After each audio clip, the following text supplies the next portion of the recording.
you're curious about crypto, but you don't know where to start. Introducing What the Crypto, a podcast by Africa's leading cryptocurrency platform, Luno. We simplify cryptocurrency, taking you from zero to crypto. Investing in cryptocurrency is not regulated in South Africa and may result in the loss of capital as the value can fluctuate. Views and opinions shared on this podcast are that of the guests and not of Luno. Any material or information on this podcast does not constitute as financial advice. Bitcoin at your fingertips. Download the Luno app or go to luno.com. My name is DJ At Large and welcome to What the Crypto, a podcast by Luno, Africa's leading cryptocurrency platform. Today's episode is all about language and learning how to speak crypto. To many of us, it seems to be a foreign language, from blockchain to fiat to decentralized to public and private keys. My goodness, what the crypto. And, as you begin your journey understanding cryptocurrency, you will come across these various terms. And I think it's important that you understand them. This will help you to avoid scams. It'll help you to build your own knowledge. As I always say, anything that requires your money requires your research. Language, words are very powerful. And I think they add to the mystery and the confusion surrounding cryptocurrency. So we need to understand the basics so that we're more informed. And to help us to be able to speak crypto is Jeff Denning. He is the support engineering lead at Luno. He is based in Cape Town, so we are chatting remotely. Jeff, welcome back to the podcast, brother. Thanks, man. Good to be back, dude. Oh, good, man. I've got another random crypto question for you. Are you ready for it? Let's do it. Fire away. Cool. So if your crypto wallet could speak, what would it say about you? Mine personally. Your personal one. Stop trying to trade. just buy the Bitcoin or the Ethereum. Just hold it. Relax. Exactly. So I'm assuming when something happens within the crypto space, are you quick to buy and sell? If we're being honest. I'm quick to buy right at the top and sell right at the bottom, if that counts for anything. I'll normally try and do I'll do one trade and I'll be like, ooh, I did well here. I know what I'm doing now. And then the next trade will just wipe out everything again. And I still haven't learned yet, so one day. It's so interesting how, money, because that's how we see cryptocurrency, has to do with emotion, Emotion and money interact quite a lot. And that's very, very interesting. Jeff, apart from pressing play and listening to the podcast, where else can people who are keen to learn more about cryptocurrency do some research and reading? Maybe it's stuff that you have a look at. To be honest, Luno has an awesome wealth of knowledge. We've got a learning portal, luno.com/learn, and that explains a lot of the good high-level understanding and good high-level basics of all the cryptocurrencies that we offer.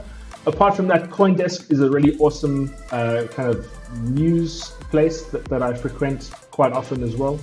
And there are a handful of others as well sitting around in my bookmarks. Generally, anything on the internet is just quite awesome. But just important that a lot of the stuff is probably quite biased sometimes. So just kind of, it's nicer to get a good view of people that are talking about that are very pro-Bitcoin, but then also not so pro-Bitcoin, kind of more leaning on the Ethereum side of things, and get a good kind of picture. Otherwise, you end up with a strange echo chamber of your own thoughts, which isn't very healthy. Yeah, I think that's similar with me. I think I like the Luno app. I know with the Explore tab where there's news in terms of what's going on in the crypto space, the product updates as well. And I think also, the important thing about doing research is you need quality research. So it means that everything you read, you almost need to have, read it with a bucket of salt, not even with a pinch of salt. So, you need to look for credible sources, whether it's social media or the internet or Coindesk or, the great content which is on the Luno platform itself. Jeff, there's a number of myths around cryptos. We sort of touched on this a while back. There's 5 in particular that keep coming up the more I speak to people, and I'd like for you to either confirm them or to bust them, right? And of course you can give us more context. So I'm going to go with the first one. Cryptocurrencies are just a fad and will fade away. Never. So you believe that they're here to stay forever? So quickly to move on, he's just like, it's gonna stay forever. Don't worry. I mean, it stood the test of time. Lots of people predicted that it wouldn't last. We've just, surpassed the 1 million mark. So it's proven that it's here to stay. It's proven itself. It's not going to go anywhere. It has no reason to go anywhere. And a lot of people that have tried proving it wrong back in the day, there have been some extremely vocal figures in the space, and specifically in the traditional banking space, that have said it's a scam, it's not going to last, it'll be gone tomorrow, are now backtracking on that completely. And their companies are offering crypto-related products. So the fact that those people, those old dinosaurs, have done a complete 180 and have gone, hey, this is pretty cool, is just more kind of lamenting the fact that it is here to stay. Jeff is confirming that it's here to stay. We're going to get into the second one. Cryptocurrency is illegal and is used for criminal activity. Is that true, or is it? Are we busting that myth? Definitely busted. We touched on this a bit in part one there. No, it is definitely not illegal, especially not in South Africa. There are some countries that have tried to kind of outlaw it, and they have tried, probably failed most of the time. China is a pretty good example of that. They seem to ban and unban Bitcoin every second week. It just doesn't work. And no, it is definitely not only used for criminal activity. That is a huge misconception of crypto. Yeah, and of course in episode 1 you did touch on this quite a lot, so that's great, and anybody can always rewind back to episode 1. I've got a third one for you, which is, I've missed the bus, now I can't afford to buy cryptocurrency. You can afford to buy cryptocurrency because you can buy as little as $10, and it definitely isn't too late. I forget what the strange graph is called, but it's like the excitement levels and where we are and the kind of flow of things.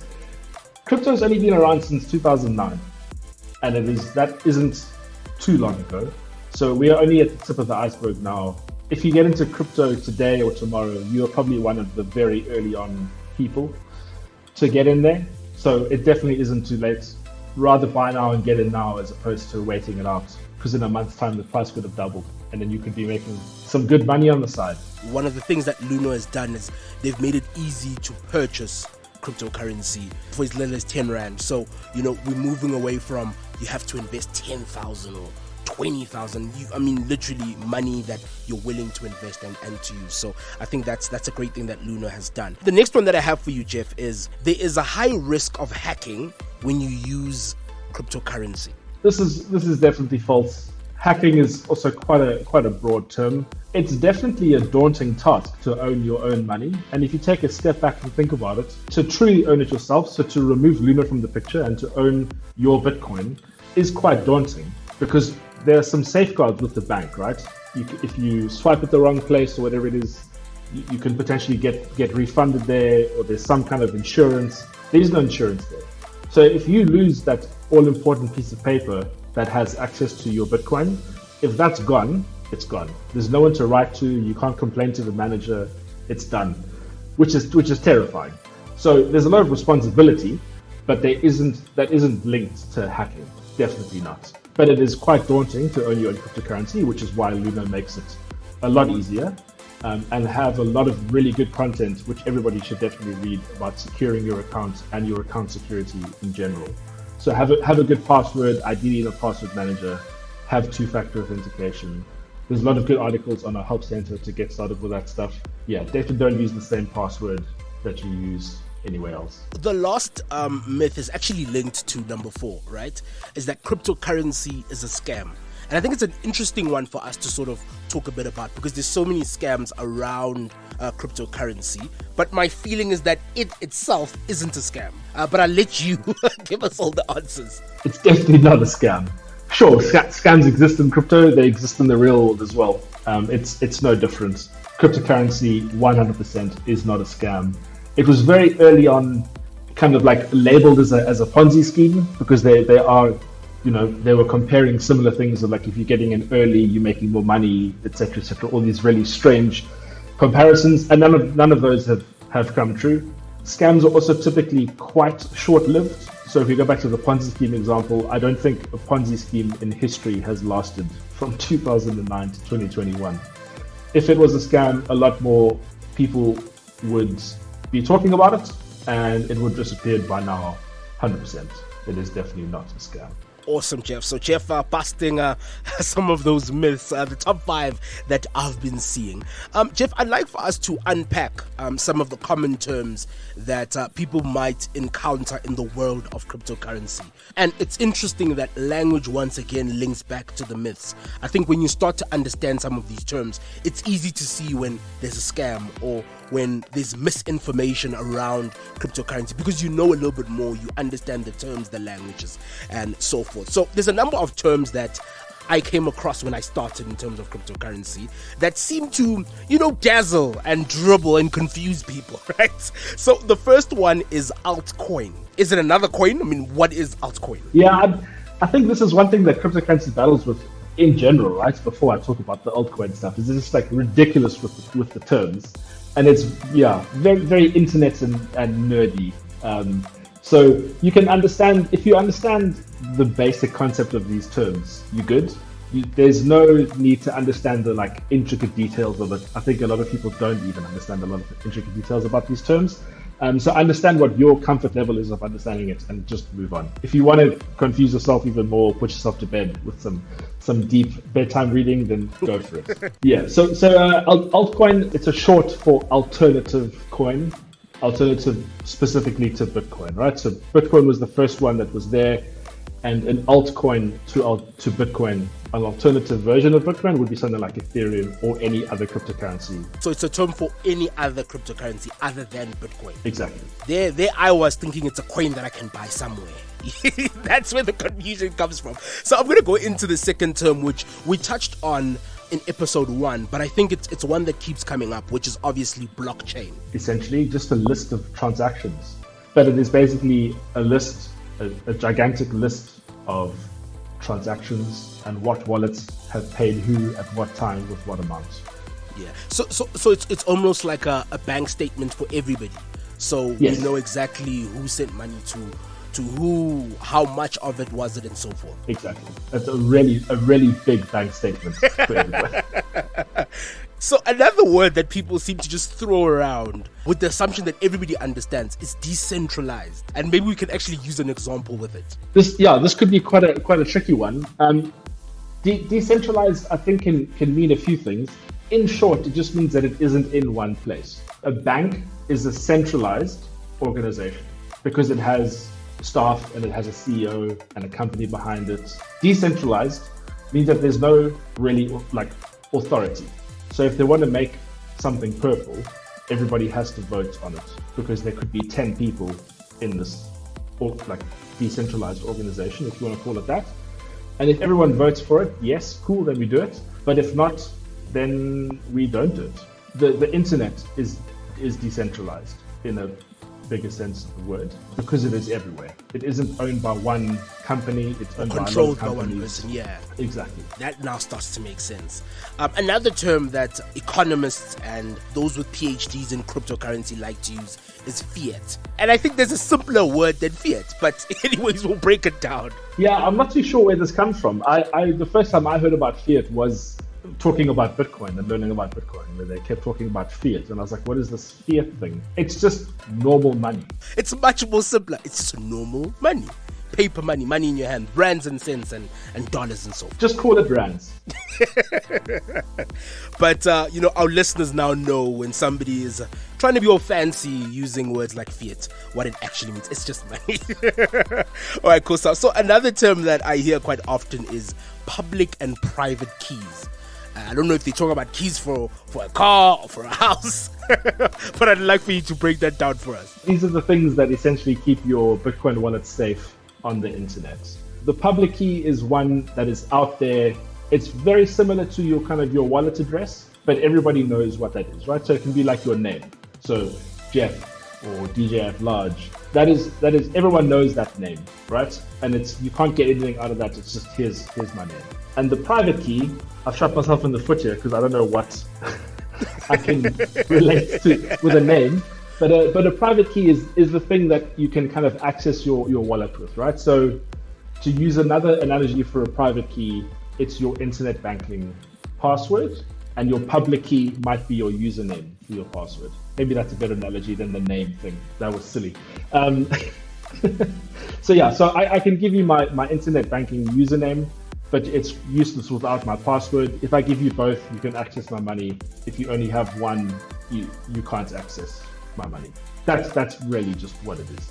And I'm assuming in the world of, say, Luno as an example, my public key would be my address. So I want you to send me money. But my private key would be if I want to actually access my wallet itself. Would that example make sense? So it's a little bit more complicated than that. Okay. So with Luno, we have a very complicated way of storing Bitcoin and a very secure way of storing Bitcoin. And we take all of that hassle away so that you don't have to handle your private keys and stuff like that. Because if you do lose that private key, then that Bitcoin is gone forever, right? So Luno holds the private keys for all of our customers, and we do it in an extremely safe and secure way. So to access your Bitcoin on the Luno platform, it's your email address, your password, and ideally your two-factor authentication PIN that I alluded to a little bit earlier. And then you can send crypto. So the public and private key stuff is for if you want to own your own crypto on a hardware wallet or kind of do it yourself. Essentially do what Luno is doing. It's very complicated, and chances are that you're going to lose it at some point. The last one is one that we've been mentioning quite often actually during this conversation. It's a wallet. It's a wallet. Simple as that. The only difference I'm assuming here is that it's a digital wallet. So it's not a wallet that you're holding in your hand itself. Exactly. Wallet is such a terrible answer. I'm sorry. But yeah, so yeah, a wallet. I mean, it is the same as your physical wallet, right? Your physical wallet has your credit card in it. It has a little bit of cash in it. It is the same thing, but with crypto. So it's a virtual thing. If you send money to your Bitcoin wallet or your crypto wallet, money goes there. It stays there. If you send it out, it leaves your wallet. Jeff, thank you for busting some myths and helping us to unpack some common terms so that we can start to speak the language of crypto. Absolute pleasure, man. Thank you so much for having me, dude. Awesome. Investing in cryptocurrency is not regulated in South Africa and may result in the loss of capital as the value can fluctuate. Views and opinions shared on this podcast are that of the guests and not of Luno. Any material or information on this podcast does not constitute as financial advice. From zero to crypto with Luno, your guide to understanding cryptocurrency. Big ups to you for listening. Don't forget to subscribe. We're on YouTube, Spotify, and Apple Podcasts.